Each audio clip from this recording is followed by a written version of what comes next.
नमस्कार मित्राणि, शुभसन्ध्या। भारते वयं मध्ये मध्ये पश्यामः यत् शिक्षाक्षेत्रे महती परिवर्तनं भवति एव। यदि भवन्तः पश्यन्ति चेत् प्रारम्भिकसमये विद्यालयेषु शिक्षकाणां गणवेषः न आसीत्, पुनश्च छात्राणामपि गणवेषः न आसीत्। सन्नैः सन्नैः छात्राणां गणवेषः अभवत् एव, अनन्तरं शिक्षकाणामपि गणवेषः अभवत् एव। पुनश्च विद्यालये किम् अभवत्, विभिन्नेषु विद्यालयेषु अपि उल्लिखितः अपि अभवत् दण्डमुक्त अंचल इति। अतः कथनस्य अभिप्राय एतादृश नियमः किमर्थम् आगच्छन्ति, किमर्थं सन्नैः सन्नैः शिक्षाक्षेत्रे परिवर्तनं भवति। इदानीं विद्यालयः अपि मॉडेल विद्यालयरूपेण अपि उद्घोषणा भवति एव, 5T विद्यालय। एतादृशी शिक्षाक्षेत्रे महत् परिवर्तनं किमर्थं जायते, तस्य कारणं भवति शिक्षा आयोगाः। भारते भिन्न भिन्न समये शिक्षा आयोगाः आगच्छन्ति।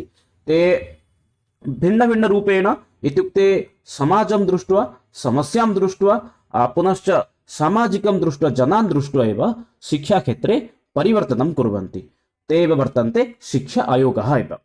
पुनश्च अन्य एकं विषयः अद्यतनः भवति एव, संस्कृत विश्वविद्यालयः।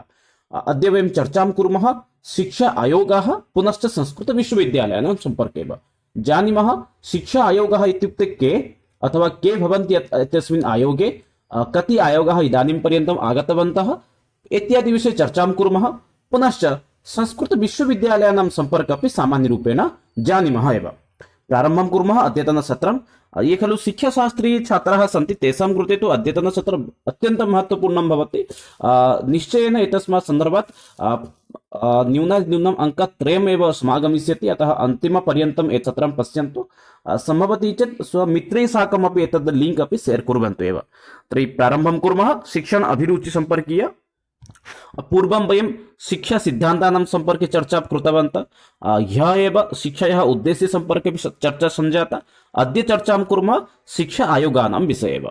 शिक्षण अभिरुचि इति तृतीय अन्वितेः अद्य एतद् भवति तृतीयभागः एव, शिक्षा आयोगः इति। शिक्षा आयोग पुनश्च संस्कृत विश्वविद्यालय उभयविषये एव चर्चां कुर्मः एव। पश्यन्तु, प्रारम्भिकसमये संस्कृतशिक्षायाः स्तरं पश्यन्तु। अस्माकं समाजे संस्कृतशिक्षायाः स्तरं कथम् इदानीम् अस्ति तत् एकवारम् अवगच्छन्तु एव। विद्यालयस्तरे संस्कृतं यदि भवन्तः पश्यन्ति तर्हि प्रथमकक्षातः द्वादशकक्षापर्यन्तं संस्कृतं भवति एव। नैकेषु स्थानेषु वैकल्पिकविषयरूपेण भवति, तृतीयभाषारूपेण, अनेक प्रदेशेषु द्वितीयभाषारूपेण भवति। तथैव प्रथमकक्षातः द्वादशकक्षापर्यन्तं नाम अनिवार्य, पुनश्च केषुचित् स्थानेषु वैकल्पिकविषयरूपेण भवति। किन्तु सर्वत्र भारते सर्वत्र तृतीयभाषारूपेण अनिवार्यविषयरूपेण माध्यमिकस्तरेषु संस्कृतं भवति एव। भवन्तः जम्मूतः समाधृत्य केरलं पर्यन्तं गच्छन्तु, जम्मूकश्मीरतः केरलपर्यन्तं भारते सर्वत्र माध्यमिकस्तरे तृतीयभाषारूपेण संस्कृतभाषां पाठयन्ति एव सर्वे प्रदेशीयाः। तत्र षष्ठी सप्तमी अष्टमी कक्षा भवति माध्यमिक विद्यालयः इति। माध्यमिककक्षा इत्युक्ते षष्ठी सप्तमी अष्टमी, वयमपि षष्ठी कक्षा मध्ये, सप्तमी कक्षा मध्ये, अष्टमी कक्षा मध्ये अनिवार्यविषयरूपेण 50 अङ्कानां संस्कृतं पठितवन्तः एव। तथैव यदि पश्यन्ति चेत् CBSE मध्ये अपि तथैव नियमः अस्ति। इत्युक्ते केन्द्रीय सर्वकारस्य यद् विद्यालयाः भवन्ति तत्रापि नियमः अस्ति। तत्रापि ते संस्कृतं तृतीयभाषारूपेण पाठयन्ति एव, अनिवार्यविषयरूपेण एव। परवर्ती समये अस्ति उच्चमाध्यमिकविद्यालयः। उच्चमाध्यमिकविद्यालयः इत्युक्ते भवति नवमी दशमी कक्षा, यत्र संस्कृतं वैकल्पिकविषयरूपेण भवति। एतदपि भारते सर्वत्र भवति।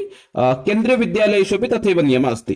केवलम् एकलव्यपरिसरः, एकलव्यः, पुनश्च अन्य एकम् अस्ति एव, पुनश्च नवोदयविद्यालयः। एतयोः स्थाने एव संस्कृतम् एव नास्ति, अन्यथा भारते सर्वत्र एव संस्कृतं तृतीयभाषारूपेण वैकल्पिकविषयरूपेण पाठयन्ति एव, अनिवार्यविषयरूपेण पाठयन्ति एव। अस्माकम् उत्कलप्रदेशे अपि तृतीयभाषारूपेण षष्ठी सप्तमी कक्षा मध्ये अनिवार्य अस्ति, अष्टमी नवमी दशमी मध्ये वैकल्पिकविषयरूपेण वर्तते एव। सम्प्रति अग्रे गच्छामः एव। इदानीं केचन आर्टिकल् सन्ति एव, संस्कृतशिक्षा पुनश्च शिक्षासम्पर्के केचन आर्टिकल् सन्ति। एतदपि किञ्चित् स्मरणे स्थापनीयम्। एतदपि प्रश्नः आगच्छति एव। आर्टिकल् 45 एतत् किम् अस्ति ज्ञातव्यमेव। आर्टिकल् 45 पुनश्च 45A एतद् द्वयं किम् अस्ति। 45 मध्ये उल्लिखितः अस्ति बालानां कृते इत्युक्ते पञ्चवर्षीय बालकतः आरभ्य इत्युक्ते पञ्चवर्षीय कश्चन बालकतः आरभ्य 15 वर्षपर्यन्तं सर्वेषां बालानां कृते शिक्षा अनिवार्या अस्ति। एतेषां कृते शिक्षा अनिवार्यरूपेण दातव्यमेव। तदर्थं राज्यसर्वकारः पुनश्च केन्द्रसर्वकारः व्यवस्थां करिष्यति। ते यथा मुक्तशिक्षां प्राप्स्यन्ति सम्यक् रूपेण अपि शिक्षां प्राप्स्यन्ति।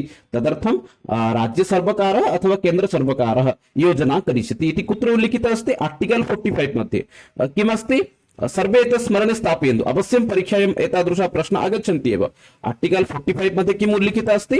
नाम सर्वेषां कृते आयु 5 वर्ष आयुतः आरभ्य 15 आयुपर्यन्तं सर्वेषां बालानां कृते मुक्तशिक्षायाः व्यवस्था सर्वकारः केन्द्र भवतु अथवा राज्यसर्वकारः करिष्यति एव।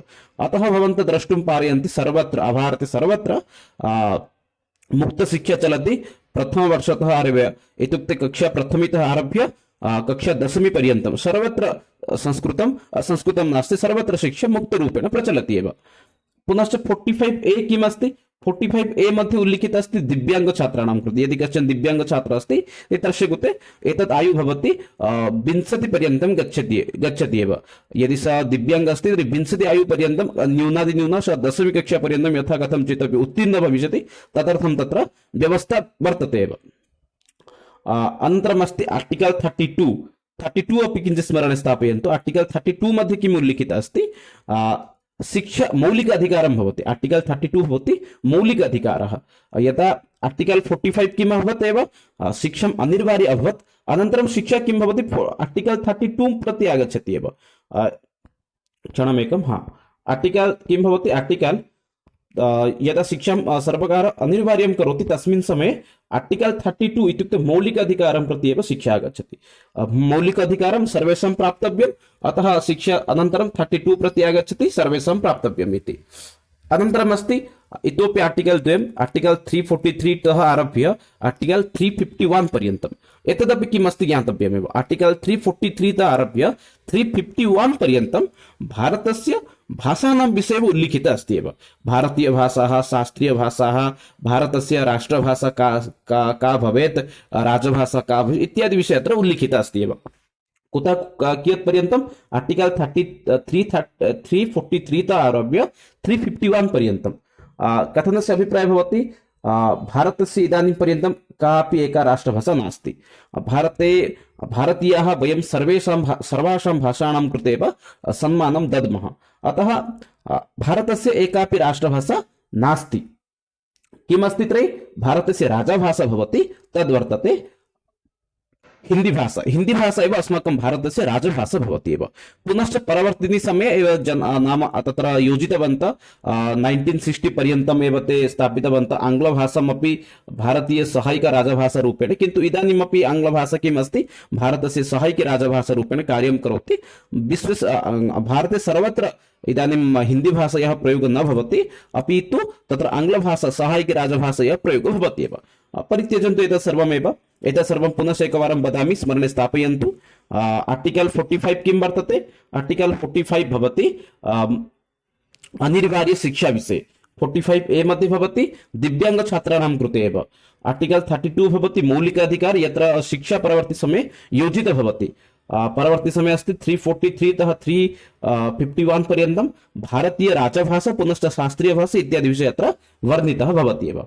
सम्प्रति अग्रे गच्छामः एव। परवर्ति भारते यदि शिक्षा व्यवस्थां पश्यामः तर्हि भारते स्वाधीनतायाः पूर्वं पुनश्च स्वाधीनतायाः परं शिक्षाव्यवस्था द्वयं दृश्यते। एकं भवति परम्परागतशिक्षा, यत् वयं वदामः गुरुकुलशिक्षा इति। अन्यम् एकं भवति आधुनिकशिक्षा। आधुनिकशिक्षाविषये तु मम वक्तव्यं किमपि नास्ति, यतोहि आधुनिकशिक्षा मध्ये यत् किं पश्यन्ति तदेव आधुनिकशिक्षा मध्ये अस्ति। किन्तु गुरुकुलशिक्षा मध्ये इत्युक्ते परम्परागतशिक्षा मध्ये किम् आसीत्? तस्मिन् समये शिक्षा एव न आसीत्। तथापि शिक्षाव्यवस्था कथम् उत्तमा आसीत् एतस्मिन् विषये प्रारम्भिकरूपेण किञ्चित् जानन्तु एव। परम्परागतशिक्षा मध्ये अधिकाधिकं किम् आसीत्? व्याकरणं। परम्परागत विद्यालयेषु, महाविद्यालयेषु, गुरुकुलेषु शिक्षादानपद्धतिमध्ये के विषयाः आसन् इत्युक्ते व्याकरणम् आसीत्, साहित्यम् आसीत्, ज्योतिषम् आसीत्, दर्शनानि आसन्। पुनश्च आत्मनिर्भरशीलविषयाः ये केऽपि वर्तन्ते तेऽपि विषयाः आसन् एव। किन्तु इदानीं वयं यदि संस्कृतक्षेत्रे पश्यामः के विषयाः भवन्ति? व्याकरणस्य कश्चन अंशः भवति। इत्युक्ते लघुसिद्धान्तकौमुदी इति भवति। साहित्यस्य पद्यद्वयं भवति इत्युक्ते मेघदूतमेकं भवतु, ऋतुसंहारः भवतु, एवं प्रकारेण भवति एव। इत्युक्ते साहित्यतः अल्पं स्वल्पं, व्याकरणतः स्वल्पम्, अंशमेकमेव। किन्तु परम्परागतशिक्षामध्ये किम् आसीत्, गुरुकुलशिक्षासु व्याकरणं सम्पूर्ण व्याकरणं पठनीयं, पाणिनिव्याकरणं सम्पूर्णं पठनीयमेव। साहित्यम् इत्युक्ते सर्वं साहित्यं, साहित्यमध्ये ये केऽपि विषयाः सन्ति, वेदाः पुराणानि दर्शनशास्त्राणि सर्वाणि नाम पठनीयमेव। ज्योतिषं पठनीयं, दर्शनं पठनीयम्, एतत् सर्वं पठनीयं। कुत्र आसीत्, अनिवार्यरूपेण गुरुकुलशिक्षामध्ये। अन्ते सर्व महत्त्वपूर्णविषयः आसीत्, आत्मनिर्भरशीलविषयाः अपि तत्र आसन् एव। यथा सङ्गीतशिक्षा आसीत्, एतादृश बहवः विषयाः आसन् एव। सङ्गीतशिक्षा भवतु, गृहनिर्माणकलाः भवतु, एतादृशविषयाः अपि तत्र योजिताः आसन् एव। अग्रे पश्यामः। इदानीं किम् अस्ति, पारम्परिकगत तु ज्ञातवन्तः। आधुनिकशिक्षा मध्ये भारते संस्कृतशिक्षा किं स्थानमस्ति एतदपि पश्यन्तु। नवीनशिक्षाप्रणालीं पश्यन्तु। प्रथमातः आचार्य यावत् अस्ति एव। संस्कृतस्य कृते यदि पश्यामः चेत् प्रथम इत्युक्ते कक्षा षष्ठ्यातः आचार्यपर्यन्तम् इति वदन्ति। पूर्वपथ प्रथमा, अनन्तरं भवति मध्यमा। मध्यममध्येपि भागद्वयं भवति, पूर्वमध्यम उत्तरमध्यम। अनन्तरं भवति प्राक्शास्त्रीय अथवा उपशास्त्रीयद्वयं +2 इति वदामः। अनन्तरं शास्त्री इति भवति, यद् खलु वयं BA अथवा +3 इति वदामः। अनन्तरं MA इति भवति, तद् वयं वदामः आचार्य इति। PG भवति, तदैव उच्यते आचार्य इति। अनन्तरं किमस्ति, पुनश्च शिक्षाशास्त्री अस्ति, पुनश्च विशिष्ट आचार्यः भवति, इत्युक्ते MPhil भवति। पुनश्च तदुपरान्त विद्यावारिधिः भवति। एतादृश किं भवति, शिक्षाप्रणाली अस्ति एव संस्कृतस्य एव। अन्ये आधुनिकविषये तु जानन्ति एव, तत्र न वक्तव्यमस्ति। विद्यावारिधिः इत्युक्ते किं भवति इत्युक्ते PhD भवति। एतेषु विषयेषु न वक्तव्यमेव। इतोपि पश्यन्तु, आधुनिकविद्यालयस्य शिक्षाप्रणाली कीदृशी अस्ति। केषुचित् नाम केन्द्रीयविद्यालयानां स्थितिमेव अत्र वदामि, यतोहि अन्यप्रदेशेषु अन्यप्रान्तेषु भिन्नभिन्नशिक्षानीतिः भवति। अतः अस्माकं सर्वदा ध्यानं भवेत् एव केन्द्रीयविद्यालयानाम् उपरि एव। आधुनिकस्तरे केन्द्रीयविद्यालये कथं शिक्षाव्यवस्था प्रचलति इत्युक्ते षष्ठीकक्षातः संस्कृतम् अनिवार्यं भवति। षष्ठी, सप्तमी, अष्टमी। षष्ठीमध्ये संस्कृतपुस्तकं भवति, यस्य नाम वर्तते रुचिरा इति। तत्र सप्तमी कक्षामध्ये अपि तथैव पुस्तकं भवति, यद् रुचिरा द्वितीयभागः इति। अनन्तरं नवमी दशमी मध्ये वैकल्पिकविषयरूपेण एव तत्र संस्कृतं भवति एव। इतोपि तत्रापि किञ्चित् ध्यानं दातव्यम्। इतोपि एकं बिन्दुः भवति एव। इदानीं संस्कृतं द्वितीयभाषारूपेण 3 प्रदेशेषु वर्तते एव। एकमस्ति हिमाचलप्रदेशः, द्वितीयं वर्तते उत्तरप्रदेशं, तृतीयं भवत्येव उत्तराखण्डम्। एतेषु 3 प्रदेशेषु सम्प्रति संस्कृतभाषा द्वितीयराजभाषारूपेण कार्यं करोति एव। अस्तु, इतः आरम्भं कुर्मः शिक्षा आयोगानां विषये। भारते प्रारम्भिकसमये यदि पश्यामः, शिक्षाक्षेत्रे यदि किमपि का संस्था चिन्तयति शिक्षाक्षेत्रे परिवर्तयितुम् इच्छति तर्हि तद् भवति एव 1952 मध्ये एव आरम्भः भवति शिक्षाक्षेत्रे महत् परिवर्तनं। तत्र मुख्य आसीत् डॉक्टर लक्ष्मीस्वामी मुदालियर्। तस्य नाम्ना एव शिक्षा आयोगः भवति, यद् उच्यते मुदालियर् आयोगो अथवा माध्यमिक शिक्षा आयोगः। इत्युक्ते विद्यालयस्तरे शिक्षाव्यवस्थां सुदृढं कर्तुं प्रारम्भिकसमये 1952-53 तमवर्षे एव डॉक्टर लक्ष्मीस्वामी मुदालियर् महोदयस्य अध्यक्षतानुसारेण शिक्षा आयोगस्य आरम्भः भवति, यस्य नाम वर्तते एव मुदालियर् लक्ष्मीस्वामी मुदालियर् शिक्षा अथवा मुदालियर् आयोगः इति, अथवा माध्यमिक शिक्षा आयोगः इति उच्यते एव। अतः प्रश्न भवितुम् अर्हति, माध्यमिक शिक्षा आयोगस्य मुख्यः कः आसीत् इत्युक्ते डॉक्टर लक्ष्मीस्वामी मुदालियर्। अथवा मुदालियर् आयोगः कदा अभवत् इत्युक्ते 1952। अथवा भारतस्य प्रथम शिक्षा आयोगः किम् उच्यते इत्युक्ते माध्यमिक शिक्षा आयोगः अथवा मुदालियर् शिक्षा आयोगः इति भवितुम् अर्हति एव। मुदालियर् अथवा माध्यमिक शिक्षा आयोगस्य अनन्तरं साक्षात् प्रायः 14 वर्षाणाम् अनन्तरमेव अथवा 12 वर्षाणाम् अभ्यन्तरे एव पुनश्च एकस्य शिक्षा आयोगस्य निर्माणं भवति, यद्युच्यते कोठारी आयोगः, यस्य अध्यक्षः आसीत् DS कोठारी। स्वस्य कोठारी महोदयस्य एव नाम्ना एव आसीत् कोठारी आयोगः इति। इत्युक्ते 1964-66 इति अपि नैकेषु स्थानेषु उल्लिखितो भवति। यथा पश्यामः, एतस्य आगमनं भवति, मध्ये वर्षद्वयमपि गच्छति, येन किं भवति, अतः वर्षद्वयम् अपि तत्र लिखन्ति एव, समस्या नास्ति। कोठारी आयोगः कदा आगच्छति, 1964 तमवर्षे आगच्छति। एतस्य मुख्यः कः आसीत्, डॉक्टर S कोठारी। यदि विकल्प तत्र भवति कोठरी आयोगस्य आगमनं कदा अस्ति अथवा कोठरी आयोग भारते कदा प्रचलति भवन्तः लेखितुं पारयन्ति 1964 अथवा 66 उभयं लेखितुं पारयन्ति। यदि विकल्प यदि 64 अस्ति 66 चयनं 64 एव चयनं कुर्वन्तु, अन्यथा 66 एव चयनं कुर्वन्तु एव। परवर्ती समये अस्ति यशपाल कमिटी अथवा राष्ट्रीय शिक्षा नीति 1986-93। एतदपि किञ्चित् ज्ञातव्यम् अस्ति। 86 मध्ये एव शिक्षा व्यवस्था आगच्छति, 93 मध्ये सामान्यं परिवर्तनं भवति एव। तत्र मुख्यः अस्ति यशपाल, प्रोफेसर यशपाल महोदयस्य कथनानुगुणम् अथवा अध्यक्षतानुगुणम् एतस्य शिक्षा आयोगस्य निर्माणं भवति। अतः एतस्य नाम भवति राष्ट्रीय शिक्षा नीति अथवा यशपाल कमिटी अपि जनाः वदन्ति। बहु विद्वान् जनः एव, नाम वर्षद्वयात् पूर्वमेव यशपाल महोदयः दिवङ्गतः अभवत् एव। परवर्ती समये इदानीं यत् चलति अथवा नूतन शिक्षा नीति इति यद् वयं शृणुमः तदेव उच्यते राष्ट्रीय शिक्षा नीति अथवा नेशनल एजुकेशन पॉलिसी 2020 इत्युक्ते 1986 अनन्तरं पुनश्च 2020 जुलै मासस्य 29 दिनाङ्के एव संसदे तद् बिल् इत्युक्ते पत्रं पारितं भवति यद् उच्यते राष्ट्रीय शिक्षा नीति अथवा नेशनल एजुकेशन पॉलिसी। एतस्य मुख्यः आसीत् के कस्तूरिरङ्गन्। के कस्तूरिरङ्गन् महोदयं तु जानन्ति, अन्तरिक्षविज्ञानी आसीत् एव। सः एव एतस्य राष्ट्रीय शिक्षानीतेः एव प्रमुखः आसीत्। कः आसीत् खलु? के कस्तूरिरङ्गन् अन्तरिक्षविज्ञानी आसीत्, वैज्ञानिकः आसीत् एव। नूतन शिक्षानीतेः नाम आरम्भः इत्युक्ते नूतन शिक्षानीति कदा आगच्छति नाम 29 जुलै 2022। एतस्य अध्यक्षकः आसीत् के कस्तूरिरङ्गन्। इदानीम् अपि वयं जानीमः भारते कर्णाटकराज्ये पुनश्च मध्यप्रदेशे एतयोः प्रदेशे नूतन शिक्षानीतेः अपि प्रयोगः अपि अभवत् एव। ते अपि नूतन शिक्षानीति अनुगुणमपि पाठयन्ति अपि।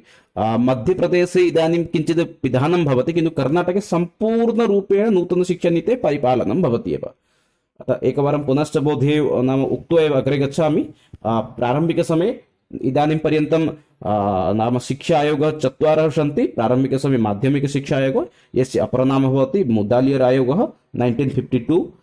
तदुपरान्त अस्ति कोठारी आयोगः, यस्य अन्यनाम भवति कोठारी आयोगः एव अस्ति, एतस्य अपरनाम नास्ति किमपि। यस्य आगमनं भवति 1964।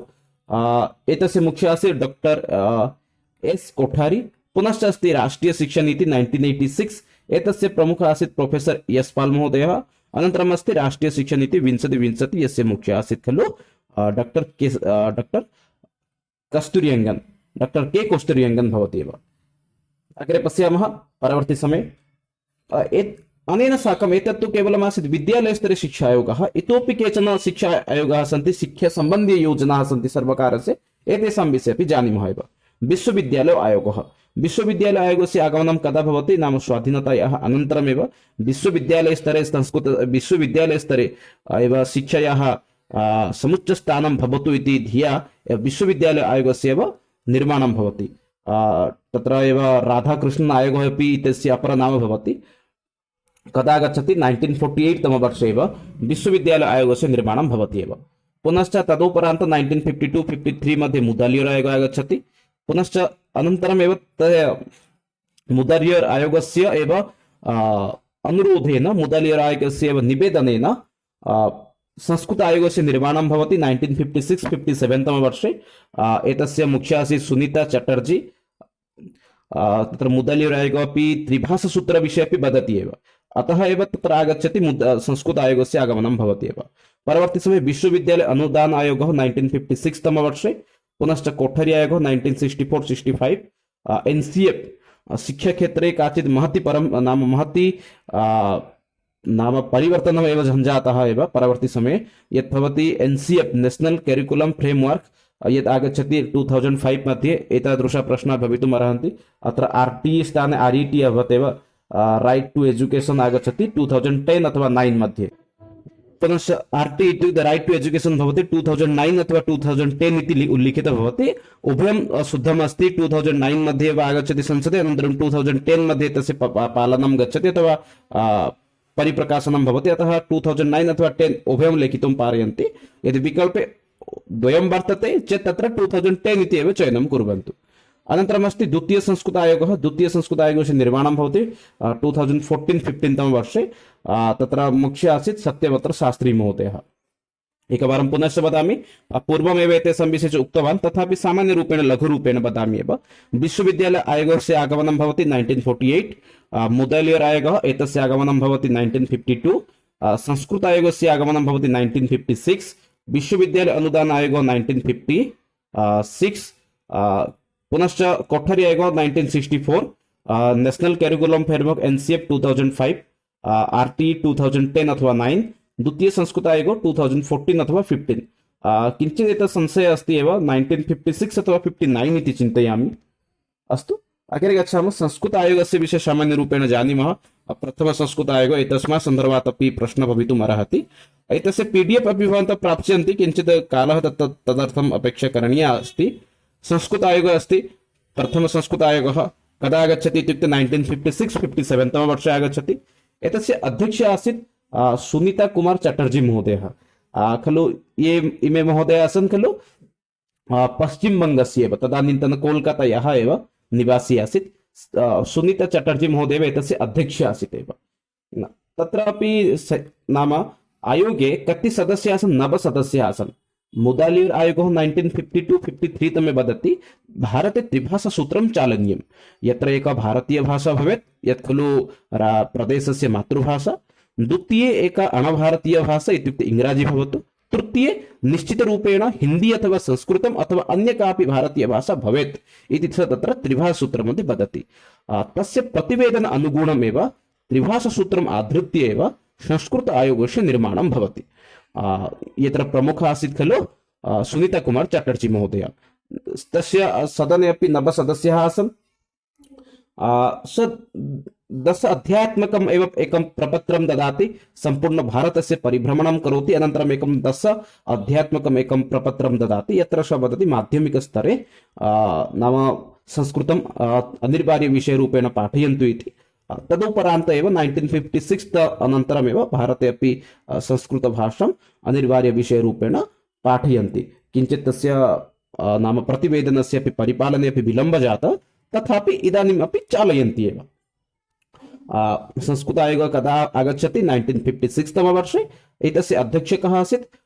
डॉक्टर सुनीति कुमार चटर्जी महोदयः। एतदेव सामान्यवृत्तम् अस्ति, अन्यं किमपि नास्ति। अग्रे गच्छामः। सम्प्रति केन्द्रीय संस्कृत विश्वविद्यालय इदानीं परिवर्तितं जातम्, अतः एतस्मात् सन्दर्भात् अपि प्रश्नाः भवितुम् अर्हन्ति। अतः एतस्य विषये अपि सामान्यरूपेण ज्ञातव्यमेव। यतोहि इदानीम् एव कियत् वर्षात् पूर्वम् इत्युक्ते वर्षद्वयात् पूर्वमेव केन्द्रीय संस्कृत विश्वविद्यालय त्रयाणाम् एव पुनर्गठनं जातम्, अतः एतस्य विषये अपि ज्ञातव्यमेव। नाम द्वितीयवारं यदा भारतस्य प्रधानमन्त्री चिताः भवन्ति, तदा एव तस्य प्रथम संसदे एव तदानीन्तन शिक्षामन्त्री ये आसन् खलु प्रोफेसर् तु नासीत्, रमेश पोखरियल् निशंक महोदयः, ते एव तत्र नाम संसदे शिक्षाक्षेत्रे एव एकं प्रपत्रमेव उपस्थापयति, यत्र च वदति त्रयाणां मानित संस्कृतविश्वविद्यालयानां सम्प्रति वयं केन्द्रीयसंस्कृतविश्वविद्यालये परिवर्तनं कुर्मः। अतः एतादृशं यत् प्रपत्रं भवति तद् लोकसभा मध्ये 11 डिसेम्बर् 2019 तम एव आगच्छति। एतस्य नाम एतदपि गच्छति अपि पारितमपि भवति 12 डिसेम्बर् 2019 तम वर्षे।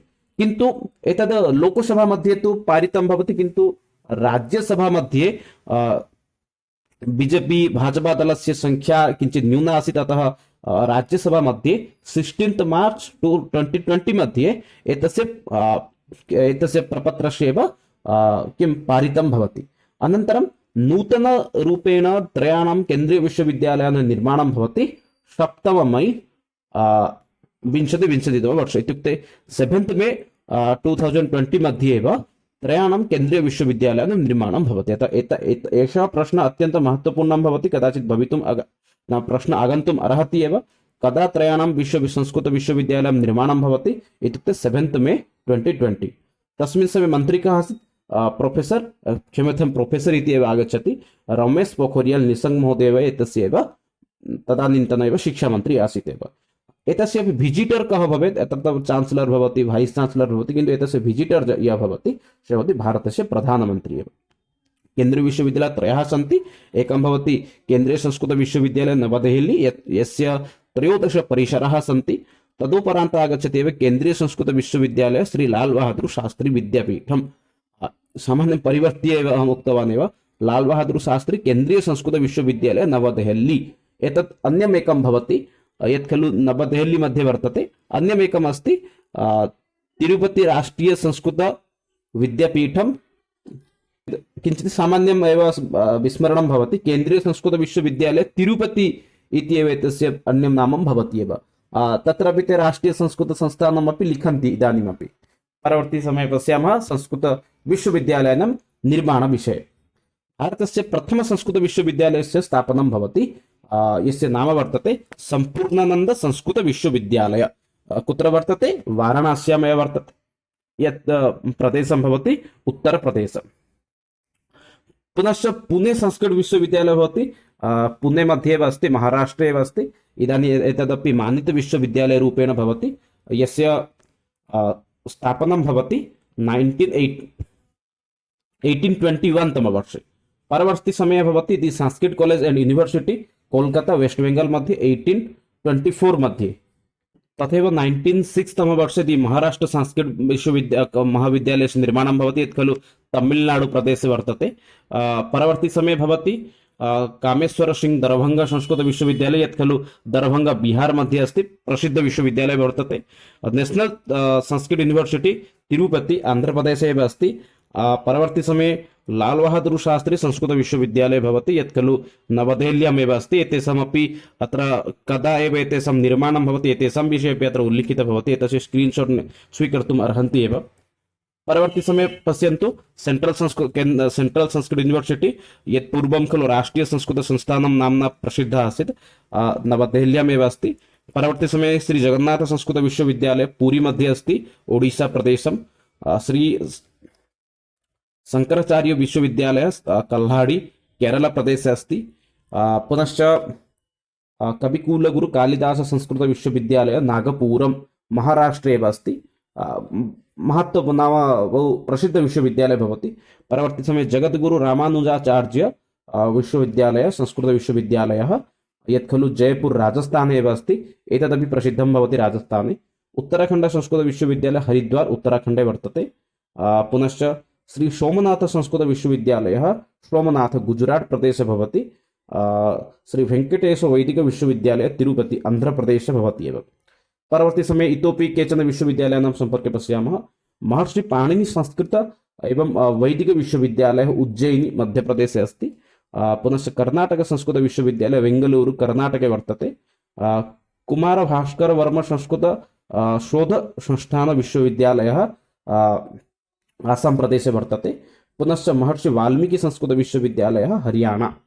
इतोपि केचन विश्वविद्यालयाः सन्ति एव, यथा त्रिभुवन संस्कृत विश्वविद्यालय काठमाण्डु नेपाल।